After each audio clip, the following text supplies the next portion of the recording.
Soviet യൂണിയനെ തകർത്ത രാജ്യം ഏതാണെന്ന് നിങ്ങൾക്കറിയോ? അത് അമേരിക്കയോ ബ്രിട്ടനോ ഒന്നല്ല. ഈ പറയുന്ന അമേരിക്കയും ബ്രിട്ടനെയും വരെ മുട്ടുകുത്തിച്ച ഒരു രാജ്യം കൂടിയാണത്. വർഷം 1842 16,000 ബ്രിട്ടീഷ് പട്ടാളക്കാർ ഈ ഒരു രാജ്യത്തെ തോൽപ്പിക്കാനായി പോകുന്നു. പക്ഷേ തിരിച്ചു വന്നത് വെറും ഒരു പട്ടാളക്കാരൻ മാത്രമായിരുന്നു. 1879 സോവിയറ്റ് യൂണിയൻ ഈ രാജ്യത്തിന് നേരെ യുദ്ധം ആരംഭിക്കുന്നു.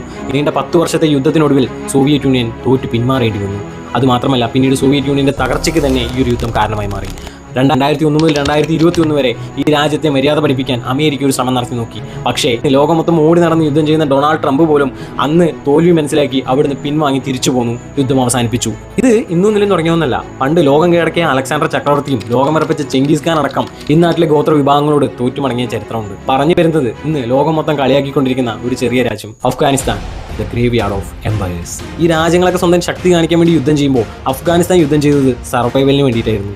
അവിടുത്തെ ഗോത്ര വിഭാഗങ്ങൾ യുദ്ധം ചെയ്തിരുന്നത് ജീവിക്കാൻ വേണ്ടിയായിരുന്നു. സോ ഇത് രണ്ടും വളരെയധികം വ്യത്യാസമുണ്ട്. നമ്മളാരും കേൾക്കാത്ത, ചരിത്രം നമ്മളെ പഠിപ്പിക്കാത്ത ഒരുപാട് ഇൻസ്പയറിംഗ് സ്റ്റോറീസ് ഉണ്ട് ഇതുപോലെ. ഈ സ്റ്റോറി നിങ്ങൾ ഇൻസ്പയർ ചെയ്ത് വെച്ചാൽ അതൊന്ന് കമൻറ്റിലൂടെ അറിയിക്കുക. ഇത്തരത്തിൽ ഇൻട്രസ്റ്റിംഗും ഇൻസ്പയറിംഗും ആയിട്ടുള്ള അൺടോൾഡ് ഹിസ്റ്ററീസ് അറിയാനായിട്ട് ഈ ചാനൽ ഒന്ന് ഫോളോ ചെയ്ത് വെക്കുക. Thank you.